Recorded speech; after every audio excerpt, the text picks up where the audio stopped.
مفتی حنیف قریشی نے افضل الخلق بعد الانبیاء سیدنا صدیق اکبر کے بارے میں یہ بات کر دی کہ انہیں بھی حدیث سمجھنے میں غلطی لگ سکتی ہے۔ آپ کہتے ہو کہ حضرت بی بی پاک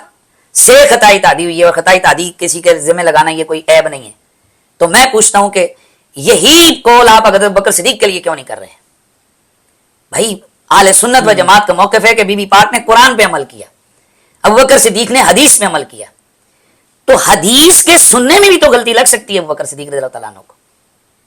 اکیلے ہیں نا اس حدیث کے راوی، وہ اکیلے ہیں، بالکل ٹھیک ہے، تو ان کو سمجھنے میں خطائے تعدی لگ سکتی ہے۔ تو اگر یہ کہہ دیا جائے کہ یہ جو حضرت ابو بکر صدیق بی بی پاک کو منع فرما رہے تھے، نہ کر رہے تھے، تو ان سے خطا ہوئی۔ دراصل وہ یہ بات کر رہا تھا کہ خطائے اجتہادی کا قول یہ عیب نہیں ہے، تو یہ آپ سیدنا صدیق اکبر کے بارے میں کیوں نہیں کر سکتے کہ انہیں بھی حدیث سمجھنے میں غلطی لگ سکتی ہے، ان سے بھی خطائے اجتہادی ہو سکتی ہے۔ تو میں نے کہا تمہاری عقل میں اتنی بات بھی نہیں آئی کہ دوسری طرف صحابہ کا اجماع موجود ہے، اور جب اجماع ہو تو اس کی طرف جو ہے خطائے اجتہادی کی نسبت نہیں ہو سکتی۔ اتنی تو کم از کم بندہ مفتی ہونے کا بھی دعویٰ کرے اوپر سے۔ اور یہ بات ہے کہ تم نے یہ بات کر دی کہ اس حدیث مبارکہ کے راوی حضرت سیدنا صدیق اکبر اکیلے ہیں، تو تم تو چلے تھے مناظرہ کرنے کے لیے، تمہیں اس حدیث کے راویوں کا بھی علم کوئی نہیں، یہ جناب آپ کا علم ہے کہ آپ کو اتنی بھی سمجھ کوئی نہیں ہے، اور آپ حضرت سیدنا صدیق اکبر کے حدیث سمجھنے کے معاملے پر اعتراض کر رہے ہیں معاذ اللہ کہ انہیں بھی غلطی لگ سکتی ہے، اور پھر آپ ایک طرف خطائے اجتہادی کے لیے روتے ہیں، اور سیدنا صدیق اکبر کے بارے میں آپ اجماع کے خلاف غلطی ہونے کا احتمال آپ ڈال رہے ہیں ان کے کھاتے میں۔ اتنی تو بندے کو سمجھ ہونی چاہیے۔ پھر آپ یہ کہہ رہے ہیں کہ جناب وہ اکیلے راوی تھے، تو اکیلے راوی کے بارے میں یہ دیکھیں مسلم شریف میرے پاس موجود ہے، اس کے اندر میں تو یہ بات کرتا ہوں کہ حنیف قریشی صاحب کا عالم ہونا بھی مشکوک ہو گیا، مفتی ہونا تو درکنار، کہ دور حدیث کے اندر جو کتابیں پڑھائی جاتی ہیں نا ان کے اندر بھی مختلف راوی اس حدیث کے پڑھائے جاتے ہیں، اور وہ جناب یہ بات کر رہے ہیں کہ اس حدیث کے راوی اکیلے سیدنا صدیق اکبر تھے۔ یہ آپ ان کا علم چیک کریں، یہ حدیث مبارکہ میرے پاس مسلم شریف موجود ہے، اس کے اندر حضرت ابو ہریرہ رضی اللہ تعالیٰ عنہ راوی ہیں۔ یہ بات اصل میں حدیث مبارکہ یہ تھی کہ وہ باغ فدق جو رسول اللہ صلی اللہ علیہ وسلم کو مال فہم خیبر سے ملا، اس کا مطالبہ سیدہ کائنات نے حضرت سیدنا صدیق اکبر سے کیا، تو اس پر سیدنا صدیق اکبر نے آگے سے ان کو یہ حدیث مبارکہ سنائی، اور آپ نے فرمایا کہ لا نورث ما ترکنا صدقۃ، کہ انبیاء کا جو مال ہوتا ہے نا، سرکار جان عالم صلی اللہ علیہ وسلم نے فرمایا کہ ہمارے وارث نہیں بنائے جاتے، ہم جو چھوڑتے ہیں وہ صدقہ ہوتا ہے۔ یہ حضرت سیدنا صدیق اکبر نے ان کو حدیث مبارکہ سنائی، اور پھر اس پر اب راوی وہ کہنے لگے جی اس کے راوی صرف اکیلے صدیق اکبر ہیں، جب اس کے درجن کے قریب راوی ہیں، پھر اس پر صحابہ کا اجماع بھی موجود ہے۔ اور پھر میرے علی شاہ صاحب رحمۃ اللہ تعالیٰ علیہ نے اس حدیث کے بارے میں یہ بات لکھی،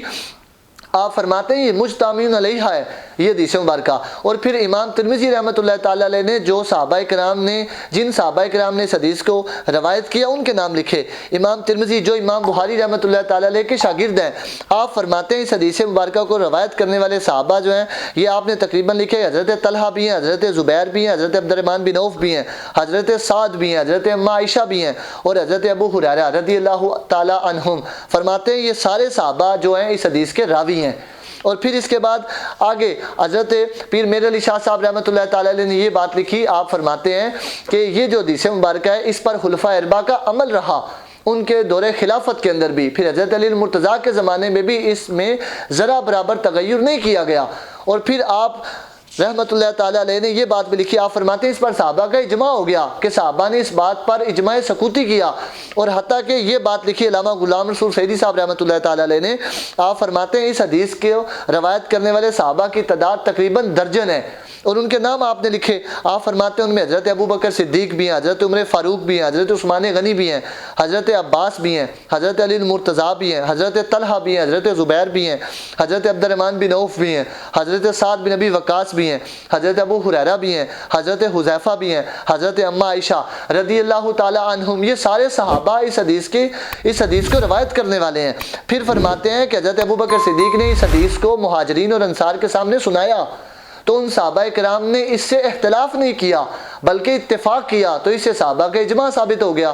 اب ایسے میں حنیف قریشی یہ بات کر رہا ہے کہ جناب ہم دوسری طرف یہ قول خطائے اجتہادی کا صدیق اکبر کی طرف کیوں نہیں کر سکتے؟ بھائی کیسے کریں، اس طرف صحابہ کا اجماع موجود ہے، اور آپ مفتی ہونے کا دعویٰ کرتے ہیں اور آپ کو اتنی سمجھ بھی کوئی نہیں۔ پھر آپ نے یہ بات کی، جناب میں نے تو یہ بات الزامی طور پر کر دی ہے کہ سیدہ کائنات کی طرف خطائے اجتہادی کی نسبت ہو سکتی ہے تو صدیق اکبر کی طرف کیوں نہیں ہو سکتی؟ اور میں نے کہا جناب آپ اپنے آپ کو اہل سنت ہونے کا دعویٰ کرتے ہیں، سنی کا طریقہ کار نہیں ہے کہ وہ الزامی طور پر صدیق اکبر کو جناب خطائے اجتہادی کا قول ان کی طرف کرے، اور وہ بھی اجماع کے خلاف۔